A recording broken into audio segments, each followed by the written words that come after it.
안녕하십니까. 예, 이번에 한국사 능력 검정시험, 중급편, 3급과 4급에 해당되는 거죠. 중급편을 강의하게 된 강명석입니다. 반갑습니다. 아무튼 반갑고요.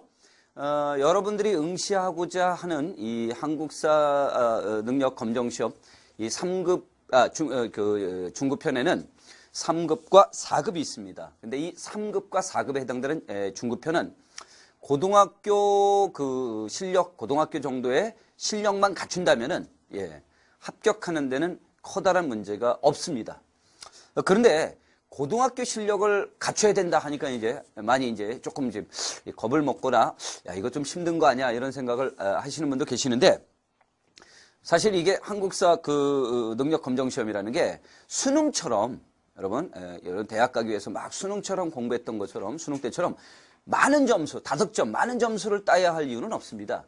그러니까 아시겠지만 우리가 공부하게 된 중급과정은 뭐 60점이 넘어가면은 4급이 되고요, 70점이 넘어가면 3급이 되는 거 아닙니까? 그렇게 된다면 여러분들은 이제 전략적으로 내가 어느 정도 받겠다, 뭐 이렇게 준비를 생각하시면 되는 거 아닙니까? 경험들 계시겠지만 뭐 운전면허 100점 받는다고 해서 뭐 포상 줍니까? 기분은 좋긴 하죠. 그렇죠? 기분은 좋긴 한데, 그런 것처럼 여러분들이 이 많은 시간들을 여기다 막 하면서 투자하면서 고생하면서까지 합격할 필요는 없다는 얘기죠. 그러니까 나름대로 하는 상급이 필요해라고 한다면 전략적으로 계획을 잘 세우셔서 합격하시면 되겠습니다. 특히 이렇게 고등학교 졸업한 지 제법 되시는 분들이 이제 시험을 좀 봐야겠다. 뭐 가물가물할 거 아닙니까? 옛날에 공부했던 거 막 구석기, 신석기, 청동기 막 짱돌만 막 생각나고, 그러다가 이제 이거 다시 시작하려니까 참 답답하실 겁니다. 하지만 그러실 필요 없습니다. 제가 잘 안내해 드리겠습니다. 우리 교재 보면요, 분량이 뭐 굉장히 두껍습니다. 이 많은 것들을 다 섭렵해야 된다. 그럴 필요 없습니다. 저는 우리 강의도 그렇겠습니다만, 가장 단원에서 중요한 거, 핵심적인 내용을 이렇게 딱 뽑아서 여러분들에게 집중적으로 잘 설명해드리고, 필요한 것들은 추가해서 여러분들에게 이런 것들을 좀 알아주시면 좋겠습니다. 해서 훑어주는 그런 식으로 강의를 해 나가도록 하겠습니다. 아무튼 반갑습니다. 한국사 이 능력 검정 시험 끝날 때까지 여러분들하고 같이 열심히 해보도록 하겠습니다. 자, 우리 끝까지 한번 화이팅 해봅시다. 됐습니까? 시작할까요? 먼저 역사라는 게 있습니다. 역사. 우리가 배워야 되는 한국사라는 게 역사입니다. 그렇죠? 역사. 그래서 이 역사라는 것이 어떤 의미를 갖고 있느냐라는 걸 우리가 조금 살펴봐야겠습니다. 그래서 하나는 역사의 의미가 있고 하나는 역사를 구분하는 기준이 있어요. 그래서 우리 두 가지 보겠습니다. 첫 번째, 요게 역자가 지낼 역자입니다. 지낼 역. 그러니까 무슨 뜻이야? 과거에 있었던 걸 말하는 거죠. 그래서 보통 이걸 우리가 흔히 말해서 이 역자라는 걸 뭐라고 하느냐? 이 과거에 있었던 사건이라고 합니다. 과거에 있었던 사건. 이렇게 얘기합니다. 과거에 있었던 사건이다. 이렇게 얘기하고, 그래서 이건 과거에 있었던 사건은 정말 객관적인 사건을 말하죠. 그래서 이건 보통 우리가 이쪽은 객관적 의미의 역사다라고 하고, 이런 것들을 우리가 사실로서의 역사라고 합니다. 그래서 보통 사실로서의 역사 이렇게 말합니다.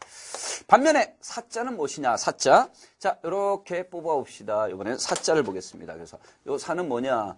역사 사자죠. 역사 사자입니다. 역사 사자. 그래서 이거는 뭐냐? 이거는 조사되어 기록된 과거라는 거예요. 이건 조사되어 기록된 과거. 그래서 그러면 이때 조사되어 기록된 과거니까 누가 기록한 거야? 역사가가 기록한 거죠. 그렇죠? 이건 그래서 주관적인 의미가 매우 강하다 이거죠. 그래서 이건 주관적입니다. 이걸 우리가 보통 기록으로의 역사다 이렇게 얘기를 해줍니다. 기록으로서의 역사.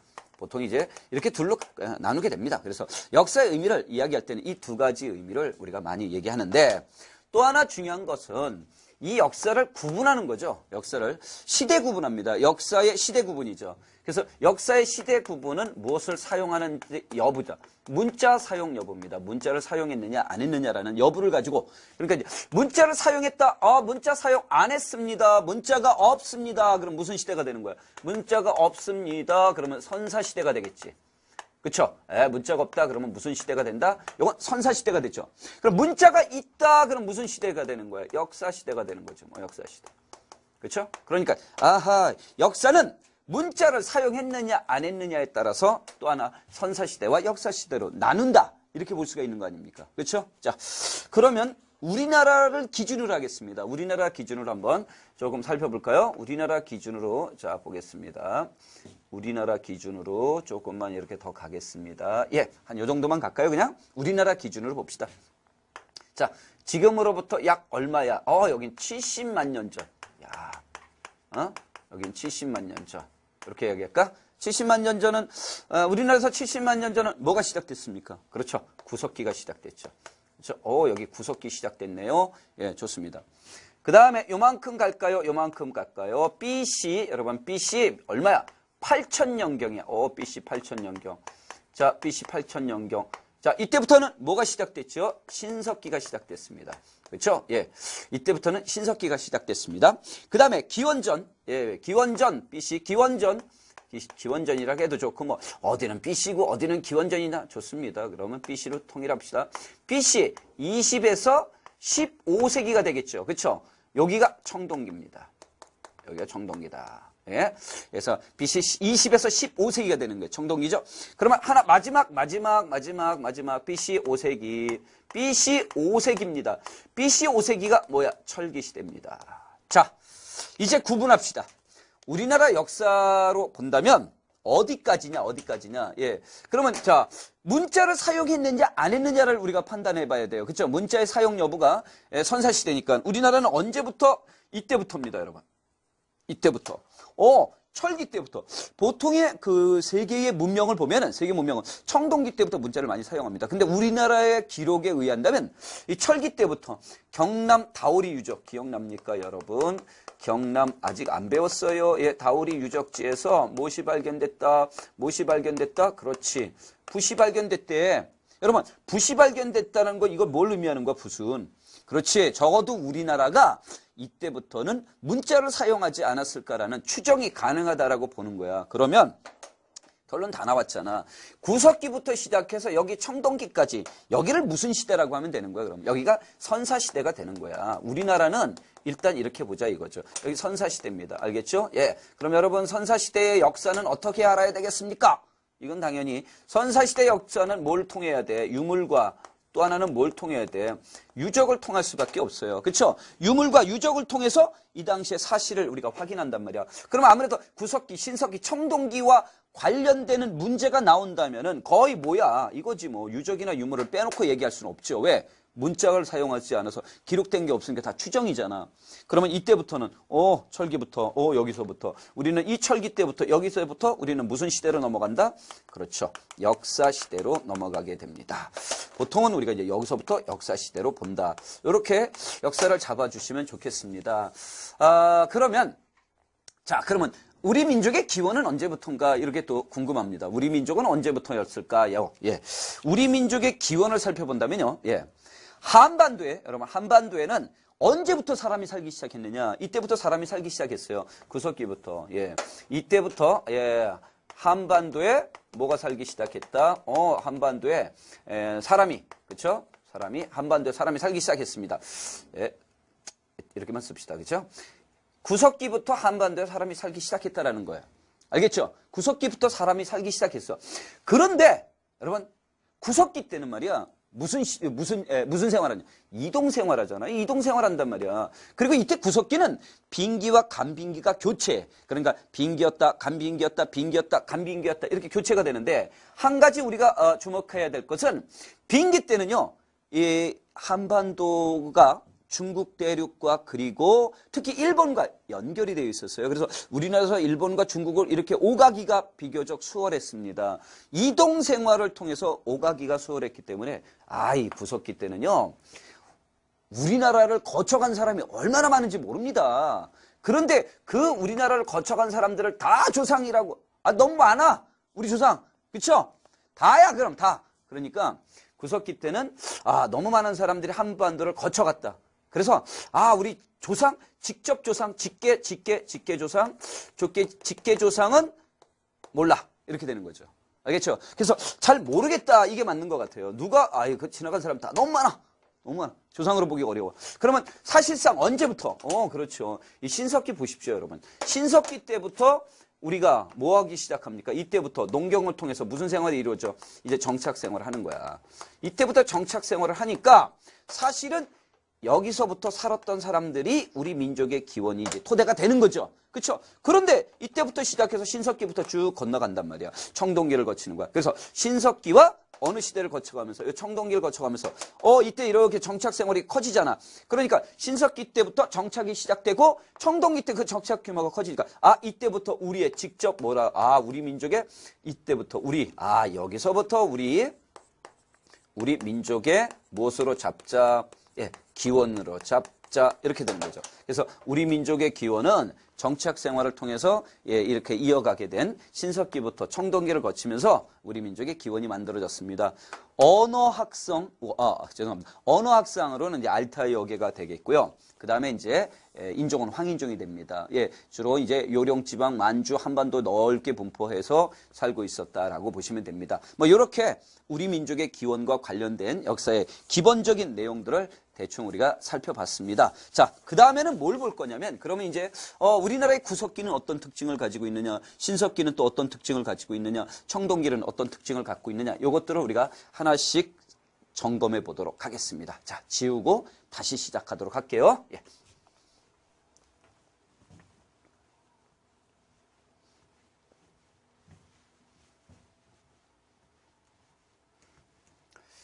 자, 봐요, 여러분. 여기다가, 구석기. 이렇게 쓰고요. 자, 조금 일만치 마서, 신석기라고 하겠습니다. 이미 아까 구석기는 우리나라에서 70만 년 전, 여기는 BC 8000년경 이렇게 했어요. 요만치 마서 청동기라고 또 쓸까요? 그래서 이렇게 세 개를 놓고 이제 각 시대별 특징들을 한번 우리가 검토해보자. 비교해보자. 어떻게 변화돼갖고 어떻게 발전해 갔는지를 비교해보고 검토해봅시다. 우리 교재에는 좀 내용들을 많이 자세하게 실어놨습니다. 그건 여러분들이 읽어보면서 나름대로 이제 그것을 확인하면 좋고요. 포인트, 핵심은 여기서 다 설명하도록 하겠습니다. 먼저, 구석기인들의 생활 모습, 신석기인들의 생활 모습, 청동기 생활 모습. 여러분, 처음에 이 단어를 공부하는 사람 막 외웁니다. 구석기, 뗀석기, 신석기, 신석기는 간석기, 짱돌 막 외우다가 지쳐버립니다. 그러니까 딱 한 가지. 다 외울 게 아니야. 구석기와 신석기와 그 청동기에서 첫 번째 제일 중요한 건 뭘 일단 한 가지 틀을 딱 잡는 거야. 그래, 뿌리를 딱 박아. 한 가지를 외워서 뿌리를 딱 박고 그걸 가지고 나머지 유추해. 그러면 이제 제일 먼저 신석기에서 첫 번째 여러분들에게 암기해달라고 부탁할 게 이게 농경의 시작이에요. 농경 시작. 이건 무조건 외워. 알겠죠? 이거 아주 무조건 외우자. 뎁다 중요하다. 알겠죠? 농경 시작입니다. 아주 중요합니다. 그래서 구석기하고 신석기 공부할 때 농경의 시작이 무조건 기억하는 거, 외워두는 겁니다. 이 농경을 통해서 농업 생산력이 생기게 되고 이걸 인류 변화상 신석기 뭐라고도 얘기합니까? 혁명이잖아. 지금 혁명이 일어났는데 가만히 있을 거야. 신석기 혁명이 일어났는데. 그러니까 농경을 딱 외우잔 말이야. 자, 그러면 농경이 처음 시작된 게 언제라고요? 그럼 신석기 됐습니까? 됐잖아. 그러면 이제 농경이 시작됐잖아. 그럼 구석기 때 농경 했어, 안 했어? 안 했지. 여기 농경 했는데, 여기서 시작했는데 여긴 농경 안 했지. 그러니까, 구석기 때는 수렵, 어로, 채집 이렇게 따로 하지 않아도 돼. 농경을 안 했으니까 뭘 먹고 살았겠어. 자, 여기서 우리가 제일 중요한 거, 그쵸? 여러분, 뭐가 제일 중요해? 우리가 살아가는데 제일 중요한 뭐야? 먹을 식자. 한번 보자, 먹을 식자. 제일 중요한 게 뭐겠어? 먹을 식자. 금강산도 식구경이야. 그치? 그러니까 식자. 그러면 구석기인들은 뭘 먹고 살았어? 그래, 수렵했대. 어로했대. 채집했대. 응? 수렵, 어로, 채집이야. 사냥하고 물고기 잡고 과일 같은 거 따먹는 거야. 알겠어요? 굉장히 유식하게 표현하는 거. 이게 수렵, 어로, 채집 유식하게 표현하는 거야. 쉽게 표현하면 주워 먹으러 다니는 거야. 알겠죠? 여기저기 주워 먹을 거 없나? 주워 먹으러 다니는 거야. 수렵, 어로, 채집은 좀 쉽게 얘기해서 무슨 생활이다? 주워 먹으러 가는 거야. 주워 먹으러. 알겠죠? 주워 먹으러 다녔다. 그러니까 이제 연결 시키세요. 주워 먹으러 다니니까 구석기인들은 당연히 한 곳에 정착할 수 없어요. 왜? 주워 먹으러 다녀야 되니까 어떻게 다녀야 돼? 돌아다녀야 돼. 돌아다닌다. 알겠죠? 싸돌아다닌다. 아유, 이렇게 쓸 수 없잖아. 그러니까 이들은 이동 생활을 하였다. 이렇게 볼 수밖에 없어. 주워 먹으러 다니니까 이동 생활했다. 그래서 이들의 생활을 보면요. 이동 생활했다. 자, 여기다 이동 생활했습니다. 좋습니다. 이동 생활했습니다. 그러니까 이제 이동 생활했고요. 두 번째 이동 생활했고 두 번째는 여러분, 두 번째는 누구랑 다녔느냐가 중요해요. 혼자 다녔나? 아니죠. 사냥이나 수렵이나 어로 채집 생활하려면 혼자 다니는 것보다 여럿이 다니는 게 훨씬 유리해. 그래서 여럿이 다녔다. 야, 니들 왜 이렇게 떼지어 다니냐? 무리지어 다녔다라고 해서 무리사회라고 하는 거야. 이동은 혼자 하지 않고 뭐하러 다녔다? 여럿이 무리를 지어 다녔다. 여기서 조심할 게 있어. 가족 단위의 무리를 지어 다니는데, 알겠죠? 가족 단위의 무리를 지어 다니는데, 아니, 우리를 이끌고 나가는 지도자가 나올 수 있어. 지도자는 좋아. 알겠지? 뭐가 좋아? 지도자는 오케이. 그런데 지도자는 맞는데, 그분은 무리를 이끄는 지도자. 이건 맞단 말이야. 근데 뭐가 나오면 절대로 안 돼. 지배자라는 말이 나오면, 이거 큰일 난다. 요 지배자는 아니다라는 거지. 왜? 지배자가 나오면은, 그건 계급사회가 되는 거야. 그래서 그 사람은 우리 무리를 이끄는 지도자다라는 거죠. 그래서 이 무리사회에 지도자는 있을 수 있으나 지배자는 있을 수 없다. 그래서 여기는 평등사회가 됩니다. 아무튼 구석기는 사냥, 수렵, 어려, 즉 주워 먹으러 다니면서 여럿이 무리지어 이동했다. 그럼 얘네들은 자 생활이죠. 생활입니다. 그래서 사회는 무리사회니까 자 그다음에 이렇게 사회를 해놓고요. 자 그러면 이제 중요한 건 뭐야? 어디서 생활했느냐? 어디서 주거지도 아주 중요합니다. 그래서 구석기인들의 주거지를 또 한번 볼까요? 구석기인들은 주로 어디서 생활했을까요? 주거지가 중요합니다. 동굴이나 이 사람들은 동굴이나 그 다음에 어디야? 강가에 무슨 집을 짓고 살았다? 막집 짓고 살았다. 좋습니다. 동굴 제일 좋죠. 그쵸? 가장 연구 이용할 수 있는 게 제일 좋습니다. 일단 동굴을 찾아보는 겁니다. 우리 여기에 서울에 처음 왔습니다. 돌아다니다가 동굴을 찾으면 그래야 제일 좋죠. 근데 동굴이 없으면 강가에다가 뭘 지어야 됩니까? 강가에 무슨 집을 짓는다? 막 짓는 거죠. 왜 막 짓는다? 사람들도 막 안 될 때는 막 가는 것처럼 얘네들도 막 집 짓는다. 왜 막 짓죠? 다시 올 일이 별로 없거든. 얘는 이동생활이니까 여기를 다시 언제 올지 기약이 없어. 대충 짓고 예를 든다면 바람 맞고 비 막으면 돼. 그래서 대충 막 짓고. 근데 왜 강가냐고? 강가도 생각해봐요, 여러분. 강가는요, 뭐 하기도 편해. 그래, 강에는 말이야. 첫째, 우리가 물이 필요한 것처럼 동물들도 물 먹으러 내려온단 말이야. 물을 찾으러 강에 온단 말이야. 그쵸? 야, 수렵하는데 동물들 물 먹으러 내려온답니다. 강 뭐 하기도 좋아요. 어로하기도 좋아요. 또 강 주변은요, 토양이 비옥하니까 나무나 과일들이 잘 자란다. 이 채집도 좋아. 아무래도 강음가는 이런 것들 하기가 상대적으로 좋다라고 보시면 좋겠습니다. 그렇다면 이제 또 하나, 구석기인들은 주로 그러면 무슨 도구를 사용했을까요? 라는 것도 한번 생각해 봐야 되겠죠. 구석기인들이 사용한 도구는 과연 뭐였을까? 주로 얘네들은 뭘 사용합니까? 말 그대로 뗀석기를 사용합니다. 뼈도구도 있습니다. 뗀석기도 있고 뼈도구도 있습니다. 뗀석기와 뼈도구. 뗀석기는 말이야 용도에 따라 다양하게 불러줘. 긁는다 긁게, 자른다 자르게, 민다 밀게, 찍자 그럼 찍게. 쉽게 말하면 뗀석기는 동네에서 흔히 볼 수 있는 뭐라고 생각하면 돼? 그냥 이렇게 조금 날카로운 짱돌이라고 생각하면 돼요. 한번 보실래요, 여러분? 제가 말입니다. 여러분들에게 뗀석기 제작하는 방법을 딱 가르쳐 드리겠습니다. 이게 돌이란 말이야. 짱돌이죠. 이것을 이렇게 안 잘라줘. 이렇게 잘랐어. 이렇게 된단 말이야. 요 모양 잘 봐, 요거. 이게 뾰족하잖아. 그치? 이걸 잡고 찍으면은 뭐야? 집게가 되는 거야. 그쵸? 찌르면 찌르게 되는 거고. 여기 잘 됐다. 야, 이거 말이야. 이거 카메라 요거 잡아주면 죽여주겠다. 그쵸? 이거 너무 주먹도끼 치고 너무 예리하지 않습니까? 이렇게. 그쵸? 아주 좋습니다. 이렇게 떼어낸다 해서 보통 우리가 이거 뗀석기라고 하는데 다양한 종류로 씁니다. 근데 구석기는 이 뗀석기에 제작 방법이 또 중요해요. 이 뗀석기의 제작 방법, 이걸 제작하는 방법에 따라 그쵸? 여러 가지로 나뉘기도 합니다. 그래서 전기 구석기, 중기 구석기, 후기 구석기 이렇게도 나눕니다. 전, 중, 후 이렇게 나누는데 뭐 그렇게 중요한 건 아닙니다. 처음에는요, 하나 가지고 다 쓰는 거예요. 하나 가지고 다 목적으로 다 씁니다. 두 번째는 이제 한 가지 갖고 하나 목적 쓰고, 세 번째 마지막 후기 때는 쐐기 같은 거 대고 이제 좀 응용이 된다는 얘기죠. 조금 마지막 후기 때는 그 쐐기 같은 걸 대고 응용해서 쓸 수 있을 정도로 이제 다양한 도구 제작이 이루어진다라고 보시면 되겠습니다. 자, 그 다음에 이제 마지막, 구석기인들의 신앙이라는 거 한번 볼까요? 구석기인들의 신앙을 한번 보도록 하겠습니다. 이 사람들이요, 주로 이제 여러분 막집은 이제 그 주거 지역 가보면 막집은 없어졌고, 동굴 속에 가니까 벽화 같은 걸 많이 남깁니다. 벽화나 여인상 같은 걸 남기는데, 보통에 보니까 사냥감의 이 번성을 비는, 사냥감의 번성을 비는 뭐가 있다? 주술적 의미가, 주술적 그런 성격의 또는 의미의 신앙생활을 갖고 있었다라는데, 이 주술적이다라는 말만 조심해 두시면 됩니다. 그래서 석회암이나 동물의 뼈 같은 걸로 도구를 많이 만들기도 하고 했다라는 거죠. 자, 구석기 대충 이 정도로 이제 정리를 해봤습니다. 다시 한번.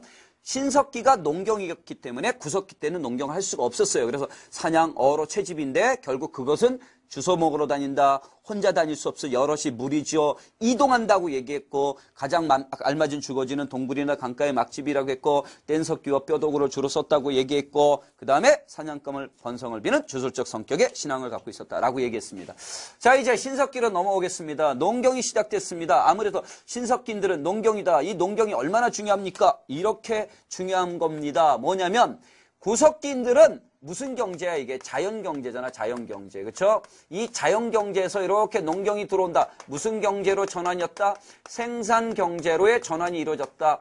인류가 주워 먹지 않고 살 수 있게 됐다. 얼마나 이게 기쁜 일입니까, 여러분? 주워 먹지 않고 우리가 먹을 것을 직접 생산해서 음식을 조달할 수 있었다. 이게 얼마나 좋은 일입니까? 얼마나 이게 기쁜 일이고. 자, 그래서 생산경제로 전환했다. 굉장한 의미가 되고, 이 생산경제로의 전환이라고 하는 이 의미가 인류의 비약적인 문화의 성장을 가져와서 신석기 혁명으로 이루어졌다라고 보면 되는 거예요. 사회는 일단 정착이니까, 농경이니까 무슨 생활을 해야 된다? 그렇죠. 자, 갑시다. 또 신석기. 정착생활입니다. 정착생활.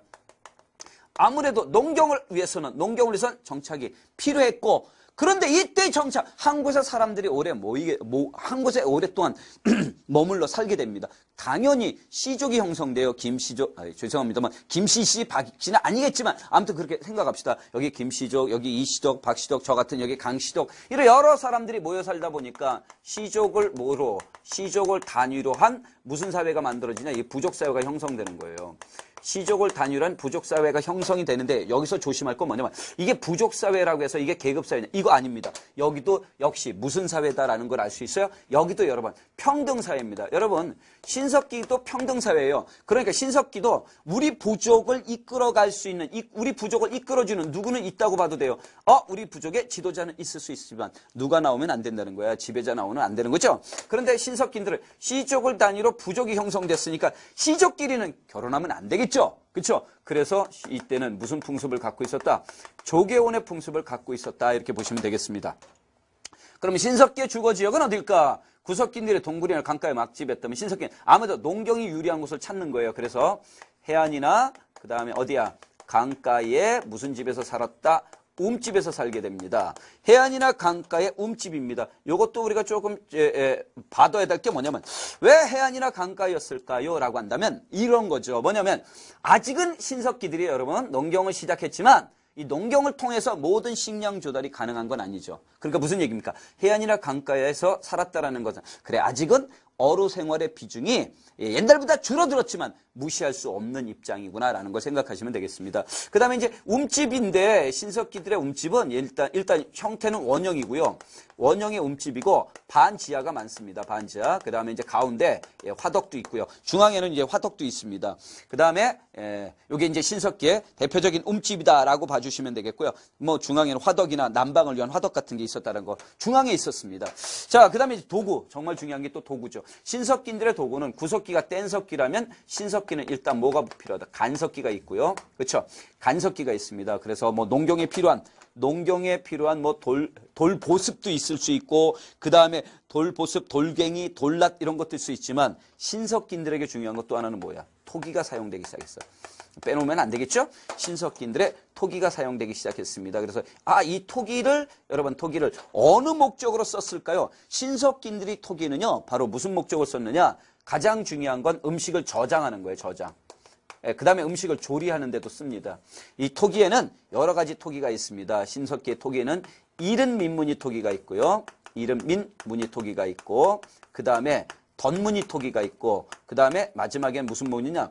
빗살무늬 토기가 있습니다. 그래서 신석기의 가장 대표적인 토기가 빗살무늬 토기입니다. 이따가 나중에 토기를 한번 보시겠지만 신석기 빗살무늬 토기 이렇게 돼 있단 말이야. 그렇죠? 그래서 이런 식으로 이렇게 돼 있는데 이 빗살무늬 토기는 밑이 뾰족한 걸 보니까 아무래도 평지에는 이 토기가 제대로 쓸 수 없겠죠. 그렇죠? 뒤집어서 쓰면 안 되지. 음식을 다 쏟아놔야 되니까. 이렇게 돼 있다 그러면 아무래도 해안이나 강가는 토양이 부드러우니까 이렇게 땅에다 꾹 눌러갖고 쓰면은 좋지 않았겠습니까? 이렇게 보면 되는 거죠. 그래서 주로 이제 빗살무늬 토기가 신석기를 대표로 하는 토기구나라는 거가 토기의 사용이 하나 봐두셔야 되겠고 또 하나 있어요. 신석기인들에게 아주 중요한 도구 중에 또 하나는 뭐가 있었냐면 가락바퀴와 뼈바늘입니다. 여기는 그래서 하나는 또 뭐가 있다? 가락바퀴가 있고 또 하나는 뭐가 있다? 뼈바늘이 있어. 뼈바늘. 예, 뼈바늘입니다. 뼈바늘. 그러면 이 가락바퀴와 뼈바늘은 무엇하는데 사용했던 용도냐? 예, 신석기인들이 이를 통해서 무엇을 했어요? 의복이나 무엇을 했다? 그물 같은 걸 제작했다라는 거죠. 그래서 이때부터 무엇이 이루어졌다는 걸 알 수 있다. 원시 오라간다. 원시 수공업이 이때부터 원시 수공업이 이루어지기 시작했구나 이렇게 우리가 추정할 수 있었습니다. 왜냐하면 구석기 때는요. 여러분 빙기가 있어요. 빙기. 그래서 대체적으로 기온이 많이 낮아. 그래서 추워. 그러니까 비행기 때 추우니까 구석기인들은 주로 뭘 입었겠어? 동물 가죽을 입었겠지. 그치? 오리털 파카라든가 밍크코트 같은 거 입었잖아. 그런데 구석기에서 신석기로 넘어오면 간빙기로 바뀐단 말이야. 그럼 빙기에서 간빙기로 바뀌니까 날씨가 따뜻해진단 말이야. 날씨 따뜻한데 오리털 파카 입고 없잖아. 그쵸? 밍크코트 없잖아. 그러니까 이제 가락바퀴나 뼈바늘 해서 옷을 좀 가볍게 해서 새로 옷을 만들어 입었다라고 보시면 됩니다. 자, 마지막으로 이제 신앙생활 마지막으로 이제 신석기 신앙생활 보도록 하겠습니다. 구석기인들은 뭐 사냥감의 번성을 비는 주술적 의미라면 신석기인들은요, 여러분 봐요. 농경생활 하죠? 여기 주목할까요? 농경생활 하죠? 그 다음에 뭐요? 농경생활하고 정착생활 하죠? 이렇게 농경과 정착생활 하면서 무엇을 이 신석기인들이 깨닫기 시작하냐면 자연의 섭리라는 걸 깨달아. 그 무섭다는 걸 아는 거야. 왜? 우리가 항상 옛날에 구석기 때는 싸돌아다니다 보니까 이곳의 기후가 항상 일정한 줄 알았어. 근데 한 곳에 정착해 살다 보니까 그게 아니야. 비가 많이 와도 안 되고 비가 적게 와도 안 되고 바람이 너무 불어도 안 되고 그러다 보니까 사람들이 이 자연의 섭리라는 게 너무 오묘한 거야. 그 오묘한 진리, 그것을 깨달으면서 보이지 않는 그 무엇인가에 두려움을 갖기 시작하는 거야. 인간은 나약한 존재잖아요. 정말 사람들은 자연 앞에 나약하잖아. 그러다 보니까 분명히 보이지 않는 뭔가 있을 것이다 해서 신을 깨닫기 시작하는 거야. 그래서 이 사람들이 샤머니즘이라는 걸 갖기 시작해. 샤머니즘. 봐요.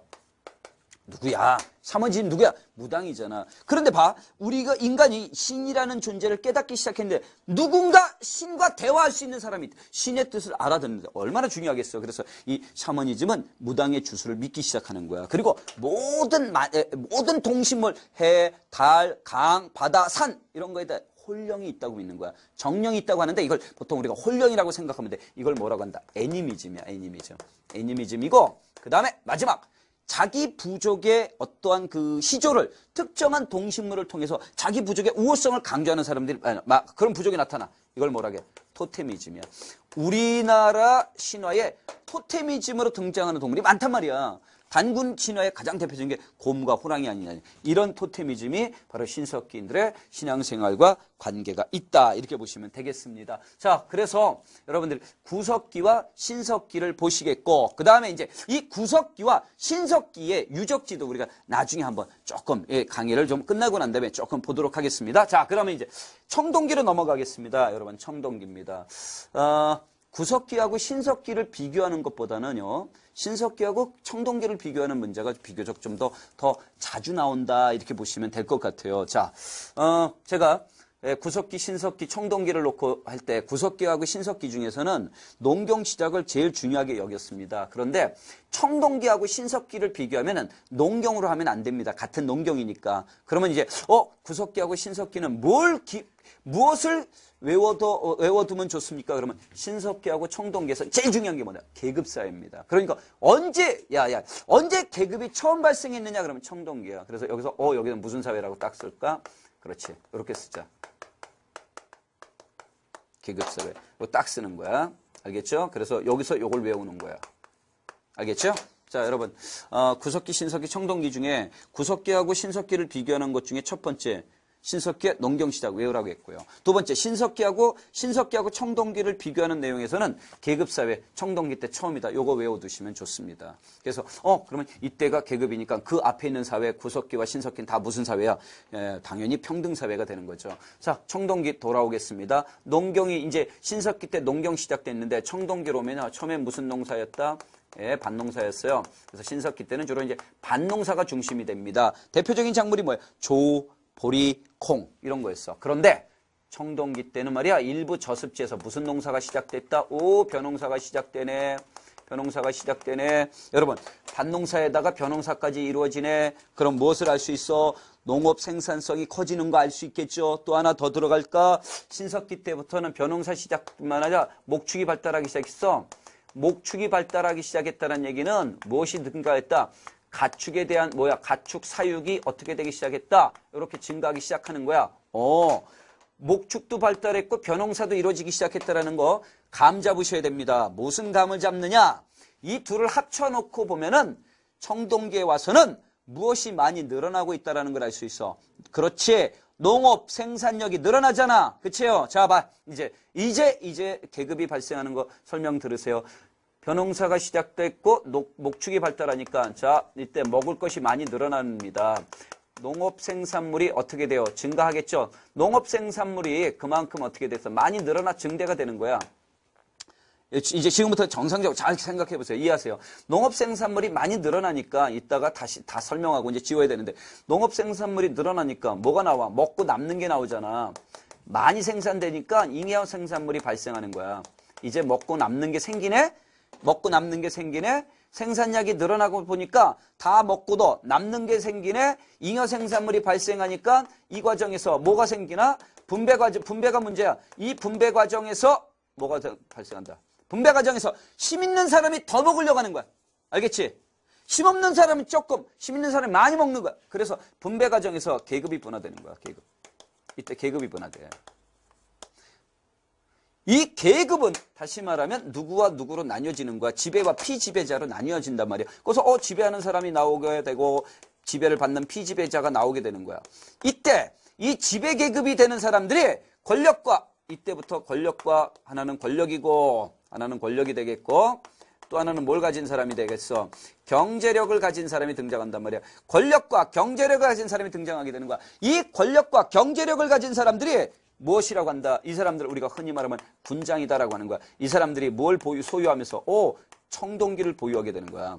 이 사람들이 청동기를 보유해. 이 청동기는 말이야. 원래 여러분 청동기는 이 당시 아무나 가질 수 있는 게 아닙니다. 왜냐? 청동기는 아무나 가질 수 있는 게 아니라 굉장히 비싼 거예요. 쉽게 말하면 구리와 주석을 섞어서 만드는 청동기입니다. 그러니까 원료가 상당히 귀합니다. 그래서 일반 사람들은 가질 수 없습니다. 주로 이제 권력이나 경제력을 가진 힘센 사람, 지배계급, 권력과 경제력을 갖고 있는 지배계급인 군장들이 이걸 보유하게 됩니다. 이 청동기는 두 가지 역할을 합니다. 하나는 종교의식 같은 것도 할 수 있고요. 그러니까 예를 든다면 청동기 때 발견하게 된 것 중에 청동 거울도 있고 방울이 있어요, 여러분. 청동 거친 무늬 거울과 방울 같은 거 있는데 이런 건 주로 이제 종교의식에 사용하겠죠. 그 다음에 무기로 씁니다. 청동검, 비파형 동검 같은 거 무기도 쓰는 거죠. 이렇게 청동기를 보유하고 이 청동기를 가지고 이들이 이런 무기를 우수한 무기로 갖고 모토한다. 정복 활동도 하고 이 정복 활동을 통해서 주변 부족들을 어떻게 한다? 지배하고 무엇을 받기도 한다. 공납 같은 것을 받기도 하는 것이 바로 이 지배계급인 군장들이란 말이야. 이 군장들은 무슨 사상을 통해서 선민 사상을 통해서 이제 이웃 부족들을 이제 지배하기 시작하는 거죠. 이게 계급을 통해서 이루어집니다. 이렇게 지배와 피지배자로 나뉘어지다 보니까 계급만 분화되는 게 아니라 사회도 분화돼. 그래서 남성이 하는 일, 여성이 하는 일도 나눠진단 말이에요. 계급 분화는 무엇까지 이루어진다? 사회의 변화를 가져다 주는데 사회가 분화가 되는 거야. 그래서 여성들이 하는 일은 주로 무슨 일을 하게 되고 여성들은 주로 집안일을 하게 되고 그럼 남성들은 뭐가 하느냐? 남성들은 주로 이때 남성들은 바깥일을 하게 됩니다. 어떤 바깥일이 있을까요? 농사 짓는 일, 농경이라든가 또는 뭐야? 전쟁이라든가 이런 바깥일을 하게 되면서부터 남성의 역할이 커지지. 그래서 신석기까지는 무슨 사회였는데 모계 사회였는데 청동기 오면서 무슨 사회로 전환이 되는 거예요. 이제 북의 사회로 전환이 된단 말이야. 자, 다시 이쪽으로 다시 들어와서 그러니까 청동기 때 벼농사가 시작됐고 목축이 발달하면서 먹을 것이 많이 늘어난단 말이야. 그것이 청동기 때 와서 무엇을 일으키는 원인이 된다고? 계급을 발생시키는 원인이 된다는 거죠. 그래서 청동기의 계급 발생을 잘 기억해 두셔야 되겠습니다. 자, 이해되셨죠? 예, 이쪽은 좀 제가 좀 이제 설명이 끝났으니까 지우겠는데. 그러면 이제 청동기의 유물, 선생님, 청동기 때 이렇게 계급이 발생했다는 걸 입증할 수 있는 유물이 뭐가 있을까요? 이렇게 뽑아댄다면 청동기 때, 다음 청동기 때 유물 중에 계급 발생과 관계 있는 유물이 뭐가 있습니까? 그럼 하나는 고인돌이 되는 거야. 고인돌이 되고 또 하나는 뭐가 되겠어? 비파형 동검도 되는 거야. 이런 것들은 비파형 동검과 고인돌은 이게 계급의 발생과 알 수 있는 유물이 되겠습니다. 이와 같은 청동기 유물은 고인돌, 돌롤무덤 이런 데서 이제 많이 출토된다라고 보시면 되겠습니다. 자, 이제 신석기하고 비교하면서 마무리 또 짓도록 하겠습니다. 자, 여기 지워보고요. 그래서 이제 청동기 때 와서는 무엇이 발생했다라는 거야? 계급이 발생했다 이거지. 그렇죠? 그래서 계급사회였다라고 보시면 되겠고 또 이것 때문에 사회에 무엇도 이루어진다고 했어? 분화가 이루어진다라고 했으니까 이것도 같이 기억하시면 되겠고 사회 분화는 아까 얘기했잖아요. 좀 전에 썼던 것이 여성이 하는 일, 남성이 하는 일도 이때 같이 갈라집니다. 그래서 이건 여성들은 집안일. 그래서 집안일이니까 여자들은 보통 이제 집사람 이렇게 하잖아. 이제 바깥일, 그래서 바깥어른, 바깥어른, 뭐 괜찮죠? 자, 이렇게 이제 계급이 발생했다는 거 알 수 있고 주거지역 살펴볼까요? 주거지역. 신석기인들이 해안이나 강가에 움집했다면 청동기 시대 때는요 산간지이거나 또는 산간지이거나 구릉지대가 됩니다. 산간지 또는 구릉지대의 움집입니다. 요거 같은 움집인데. 움집은 움집인데 위치가 달라졌어요. 산간지나 구릉지대입니다. 혹시 아시겠지만 자 이렇게 산이 있다면 보통 이제 산간지 구릉지대다라고 한다면 위치가 어디쯤 됩니까? 요 정도 되는 거죠. 요 정도. 알겠죠? 여기 이제 구릉지다라고 보시면 되는 거죠. 이런데 이런 움집이 나타나게 됩니다. 이 움집의 특징은 청동기 때 움집의 가장 큰 특징은 신석기하고 조금 차이가 있다 하면 신석기는 원형이라고 했는데 청동기는 직사각형으로 바뀝니다. 직사각형으로 바뀌고 그 다음에 이제 신석기가 반지하인데 이쪽은 이제 거의 지상가옥화 됩니다. 지상가옥화 되고 그 다음에 또 하나 신석기는요 중앙에 화덕이 있었는데 이 화덕이 벽면 쪽으로 이제 옮겨가게 됩니다. 그런 것도 좀 약간의 차이가 있다 이렇게 보시면 되겠고 아무래도 청동기에서 또 달라진 점이 있다면 뭐냐 도구가 많이 나오니까 이 청동기의 도구도 좀 우리가 생각해 볼 필요가 있을 것 같아요. 자, 청동기의 가장 대표적인 도구는요 일단 농경에 사용됐던 도구가 뭐겠어요? 그렇죠? 반달돌칼 기억하셔야 되겠고요. 그렇죠? 반달돌칼입니다. 반달돌칼. 자, 생기기는 말입니다. 반달돌칼이니까 이렇게 생겼어요. 그렇죠? 그런데 가운데 구멍이 이렇게 딱 2개 뚫어졌단 말이에요. 그렇지? 어떤 학생들 여기다 손가락을 끼고 한대. 야, 손가락 끼면 손가락 안 빠져. 손가락 다쳐. 그러니까 어떻게 하는 거야? 간단해. 이렇게 여기다 줄을 이렇게 매달아, 줄을. 알겠죠? 줄을 해갖고 이 줄을 잡고 할 수도 있고요. 더 좋으면 있잖아, 여러분. 더 좋은 건 뭐가 있어? 나무를 대는 거야, 여기다가. 이렇게 나무 이렇게 딱 대면은, 이 줄을, 나무 어떻게 줄로 이렇게 묶으면 되잖아. 이렇게 묶으면 되잖아. 그럼 이렇게 딱 잡고 쓰면 되지. 그치? 이렇게 딱 하면은 반달돌. 이게 나무였기 때문에, 신석기 8000년경 나무였다. 5000년경 나무였다. 그럼 나무는 썩고 돌만 남는 거야. 그래서 이게 돌칼이다. 반달돌칼, 농기구로 썼다. 이거 보시면 되겠고. 그 다음에 뭐, 홈자귀도 있고, 그쵸? 그 다음에 박귀날 도끼도 있고, 그쵸? 요런 것도 바퀴날도 이런 것들은 이제 주로 농경에 사용됐다. 이건 추수역이니까 요 셋을 묶어서 이건 전부 다 신석기 때, 청동기 때 농경이 사용됐구나라는 거 아실 수 있고 그 다음에 아무래도 청동검 나와야 되니까 청동기 때 가장 대표적인 청동검은 뭐겠어요? 비파형 동검이죠.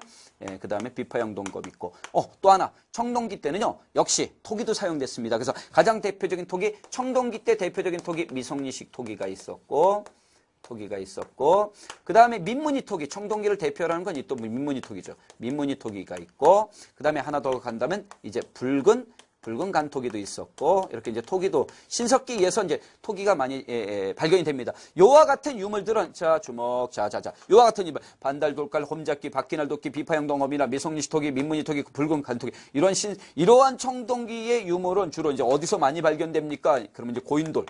청동기 대표적 무덤이죠. 고인돌. 그 다음에 돌널 무덤이라고 하는 거 있어요. 돌널 무덤. 이런 것들 있죠. 그렇죠? 그 다음에 하나 더 있다면 뭐 돌무지 무덤. 이렇게 되겠죠. 그렇죠? 돌만 잔뜩 쌓았다 하는 돌무지 무덤.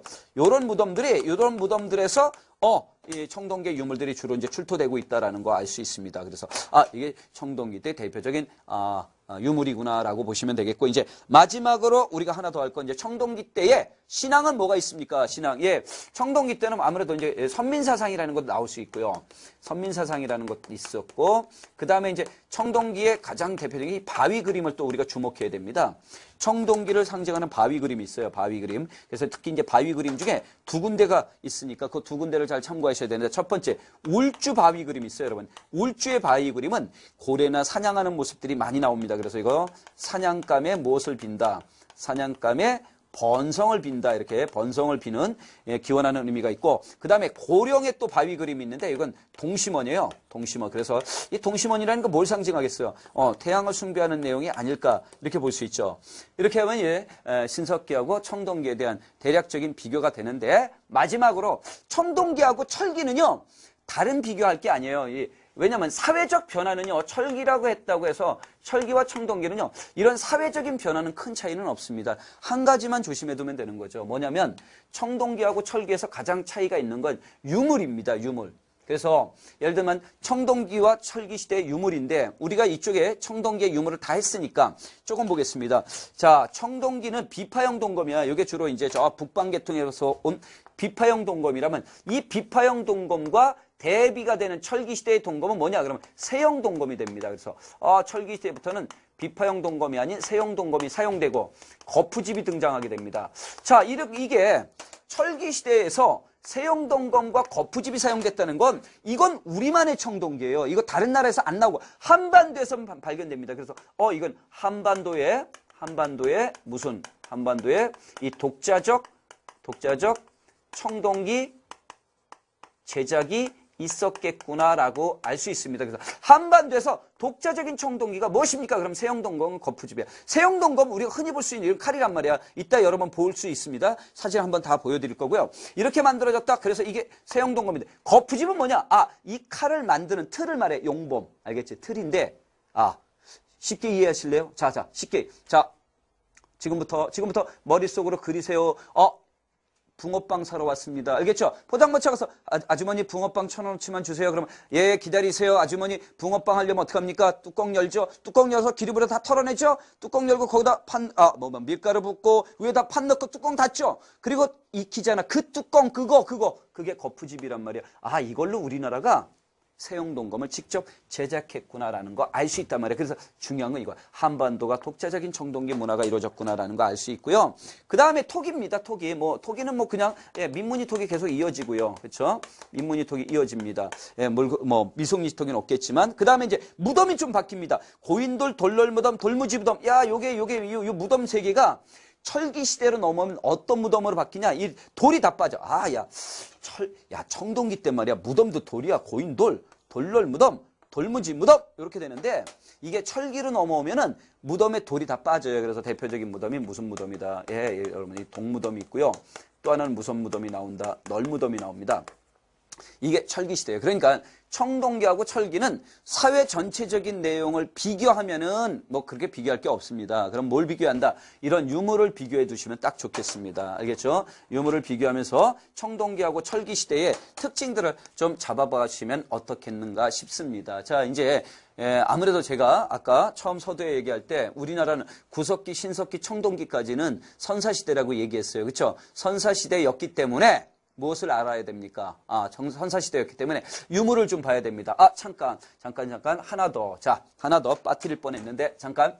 우리나라 청동기는 비파형 동검을 통해서 봤을 때, 자, 이쪽에 이쪽에, 예, 이쪽 좀 잡아주시고요. 우리나라 청동기는요, 예, 북방계통입니다. 이때는 북방계통. 저 만주 시베리안 계통, 북방계통의 청동기를 사용했다라고 해. 그래서 이것을 엿볼 수 있는 게 이렇게 비파형 동검이 되는 거야. 그런데 중요한 건 이 철기는 말이야, 북방계통이 아니란 말이야. 보통 철기는 어느 나라에서 들어왔는지, 이것도 중요하다고. 아, 철기가 중국에서 전래됐어요. 철기가 중국에서 들어옵니다. 그래서 여러분, 철기가 중국에서 들어왔기 때문에 이때부터 우리는 중국과 뭐 했다는 걸 알 수 있어. 중국과 교역을 했다는 걸 알 수 있어요. 중국과의 교역을 했구나라는 거 알 수 있는 게 명도전이에요. 명도전. 알겠죠? 명도전이라는 게 화폐죠. 이 중국에서 사용됐던 명도전이라는 화폐가 발견되고 아까 철기시대에 말씀드렸던 경남 다우리에서는 붓이 발견되기도 했습니다. 그래서 이런 것들을 통해서 우리나라가 중국과의 교역이 매우 활발하게 철기시대부터 이루어지고 있었구나라는 거 우리가 짐작해 볼 수 있습니다. 자, 이제 구석기, 신석기, 청동기 중에 저희가 여러분들과 같이 좀 확인할 유물들이 있으니까 그런 유물들을 지금부터 조금 살펴보도록 하겠습니다. 첫 번째요. 예, 잠깐만요. 예, 직접 유물을 사진을 좀 보면서 하도록 하겠습니다. 자, 이때 좀 지워야겠죠? 그렇죠? 예, 좀 지우고 좀 봅시다.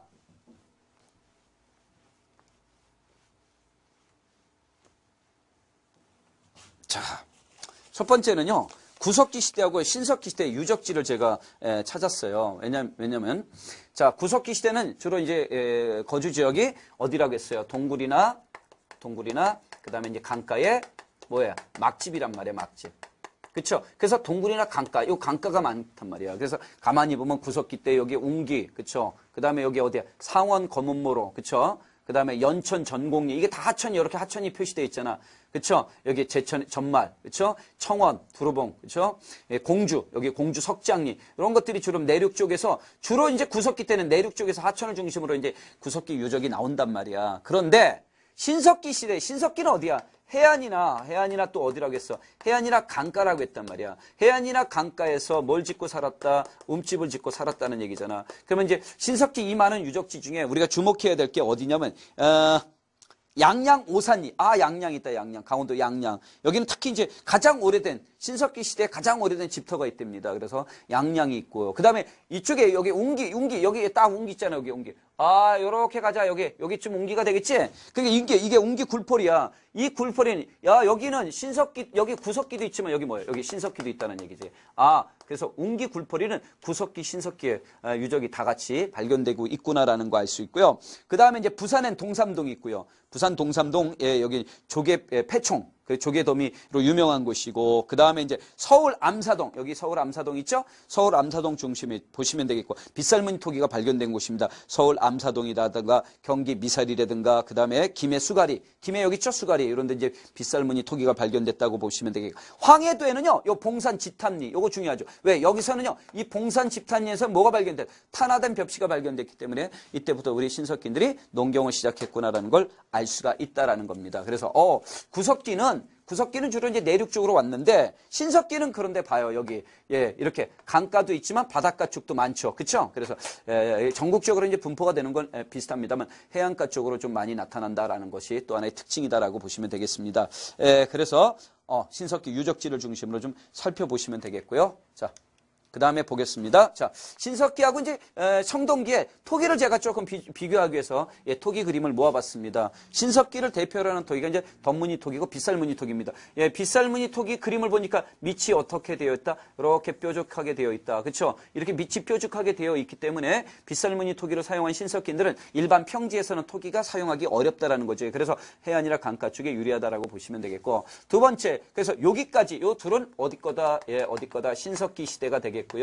여기서부터 청동기, 민무늬 토기하고 붉은 간토기는요, 둘 다 청동기가 되겠습니다. 청동기. 그래서 청동기의 대표적인 게 민무늬 토기다. 미성리시 토기는 우리 교재에 있기 때문에 좀 참고해 주시면 되겠고, 좀 이따 미성리시 토기는 나중에 우리가 한 번 더 볼 기회가 있습니다. 그러니까 참고해 주시면 될 것 같습니다. 그래서 이런 토기가 있구나 보시면 되겠고, 그 다음에 이제 하나 더 갈까요? 집터 봐야 돼요, 집터. 자, 집터도 한번 마저도 봅시다. 집터 같은 경우, 우리가 신석기하고 청동기를 구분할 때 이제 집터 갖고도 많이 얘기합니다. 여러분, 신석기 때 집터는 보통의 경우, 이렇게 보세요. 여기. 이렇게 동그랗게 이렇게 돼 있잖아요. 여기도 이렇게 원형이 이렇게 돼 있다고, 원형. 그쵸? 여기도 약간의 이렇게 원형. 그러니까 신석기 집터는 원형이란 말이야. 그치? 원형인데다가 안으로 들어가 있잖아. 안에 들어가 있잖아. 그러니까 이게 땅이 있으면 신석기인들을 어떻게 집을 질 때 안으로 이렇게 팠단 말이야. 그러니까 가운데 화덕을 두고 그 옆에다 기둥을 딱 둬서 이렇게 했단 말이야. 이렇게 지었다라는 거죠. 그럼 왜 반지하야? 반지하. 반지하. 싸게 지으려고. 아니지. 알잖아요, 여러분. 이렇게 반지하로 들어가면 아무래도 난방, 따뜻하단 말이에요. 그렇죠? 땅을 이렇게 밑으로 좀 파면 이게 난방, 따뜻하다라는 거죠. 그래서 원형에다가 신석기인들은 또 하나 모였다. 반지하였고요. 그 다음에 이제 어디에다가 반지하였으면 중앙에다가 뭐가 설치되었다? 화덕이 난방을 위해서 화덕이 이제 중앙에 설치되었다. 이렇게 이제 신석기 집터예요. 주로 이제 해안이나 강가 쪽인데. 야, 청동기 봐봐. 청동기 보면요. 이렇게 하얗게 되어 있는데, 거의 직사각형이야. 그쵸? 이렇게 직사각형에 가깝잖아. 그치? 여기도 이렇게 하얀 걸로 이렇게 딱 보이잖아. 야, 그러니까 직사각형이다. 저쪽에 원형인데 바에서 청동기는 직사각형입니다. 이렇게 할 수 있고요. 근데 표면적으로 거의 다 올라와 있잖아. 그치? 그러니까 표면적으로 이게 표면에 거의 이렇게 기둥을 세우고 이렇게 진단하는 거니까 이거는 이제 거의 지상가옥화 되었다. 이렇게 보시면 되겠고, 지상가옥화 됩니다. 그러면, 자, 신석기인들은 화덕을 중앙에 뒀는데, 청동기인들은 화덕이 어쪽으로 갔냐? 벽면으로 갑니다. 이렇게. 벽면으로 간다라는 거. 이런 차이점이 좀 있다라는 거. 그래서 이런 내용을 통해서, 신석기인지 구석기인지 이런 것들도 우리가 참고해 보시면 어떻겠나 싶습니다. 마지막 하나 더 볼까요? 자, 보겠습니다. 이제 신석기 때는 정확한 무덤보다는 이제 청동기 때 다양한 무덤들이 등장합니다. 자, 청동기 때 다양한 무덤. 자, 제가 일단 고인돌. 그렇죠. 우리나라 고인돌은 북방식 고인돌은 탁자식입니다. 알겠죠? 남방식 고인돌은 기반식이라고 하는데 요게 밑에 요게 무슨 돌이야, 요게 밑에 받침돌인데 짧아. 그래서 거의 땅에 이렇게 주저앉는다 이렇게 해서 바둑판처럼 이렇게 주저앉는다라는 거죠. 그래서 이제 기반식이다 해서 남방 쪽은 밑에 받침돌이 짧다라는 거. 그다음에 돌무지 무덤. 그렇죠? 돌을 그냥 밑에 시체 놓고 그냥 돌을 막 쌓을. 돌널 무덤은 이렇게 돌로 측면으로 이렇게 돌로 해갖고 위에 뚜껑 덮어버리는 거죠. 돌로 사방을 이렇게 한 다음에 위에다가 덮어버린다. 돌널 무덤이야. 공통점은 돌무지 무덤도 돌널 무덤도 돌, 고인돌. 그러니까 무슨 얘기냐면 청동기 시대 우리 인류가 청동기 시대로 접어들었어도 일상적인 이 활용도는 거의 다 뭘로 많이 했다라는 거냐, 이제 돌로 많이 했다. 이렇게 알아두시면 되겠습니다. 청동기 때는 무덤이 다 돌이었는데, 아까 우리가 강의했잖아요. 청동기 때는 돌이었는데, 이게 철기 시대에 넘어가면 널무덤과 동무덤으로 이제 바뀝니다. 그래서 바뀌는 거 한번 보도록 하겠습니다. 이렇게 바뀝니다. 철기로 오면요, 이렇게 바뀝니다. 이게 독이니까, 여러분, 독이 뭐야? 독이 뭐야? 항아리라는 뜻이다. 항아리. 그렇죠? 항아리에다가 안에다 넣어놨다라는 거. 널무덤입니다. 나무로 만든 거야. 널무덤은 나무로 이제 뭘 짰다는 거야. 관을 나무로 짰다는 얘기야. 이렇게 나무로 관을 짜고 그 안에다 시신이 딱 들어가 있는데 이게 오래되니까 썩는 거죠. 그렇죠? 그러니까 관을 나무로 썼습니까? 항아리 독으로 썼습니까? 라는 차이인데 돌은 없잖아. 그렇죠? 그러니까 돌무덤에서 이렇게 바뀌었다라는 거. 자, 이제 청동기로 해서 신석기 넘어 이렇게 좀 바뀐다라는 거. 이제 또 하나 더 보겠습니다. 자, 세형동검입니다. 세형동검은요, 북방계통이라고 했죠. 아무래도 여러분, 이게 비파형이잖아, 비파형. 이렇게. 그렇죠? 우리나라 이런 통은 아닙니다. 그래서 보통 이제 북방계통이었다. 이렇게 보면 되겠고, 우리나라 청동기와 초창기에는 이 북방계통이었구나라는 걸 알 수 있다. 이렇게 보시면 되겠고. 자, 세형동검은요, 이건 뭐예요? 어느 시대예요? 이건 청동기고, 이렇게 넘어옵니다. 그러면 여기는 무슨 시대 세형동검은? 그렇죠. 철기시대가 되겠죠? 세형동검은 철기시대가 되겠고요. 그 다음에 이제 이 세형동검의 특징은 아까 뭐라 했어요? 한반도에 독자적 청동기, 한반도에 이렇게, 그치? 독자적 청동기 무엇을 알려준다? 제작을 알려준다. 그치?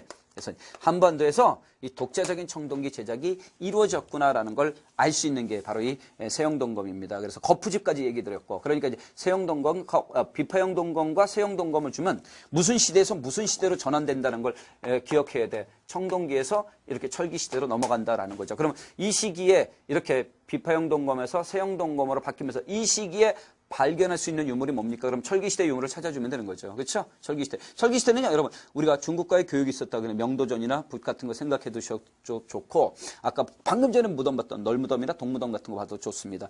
예, 이런 그림들이 예, 청동기와 철기의 차이점이 되겠구나라고 보시면 되겠고, 자, 여기는 아니죠. 예, 그래서 이렇게 여기까지, 여기 내용까지 우리가 쭉 살폈습니다. 이게 선사시대는요, 여러분, 선사시대는 유물과 유적을 꼼꼼히 살펴보셔야 되겠습니다. 우리 교과에 없는 것들을 중심으로 해서 제가 좀 집어넣고 또 설명에 필요한 것들을 추가적으로 이렇게 제가 발췌해서 설명을 드렸습니다. 이 외에 좀 더 내용이 있지만 그것들은 여러분들 책을 쭉 읽어보면서 이 지금 강의했던 내용 구석기, 신석기, 청동기와 철기의 그 특징적인 거 핵심들만 잘 잡아주시면은 무리는 없을 것 같습니다. 예, 여기까지 할까요? 예, 수고하셨습니다.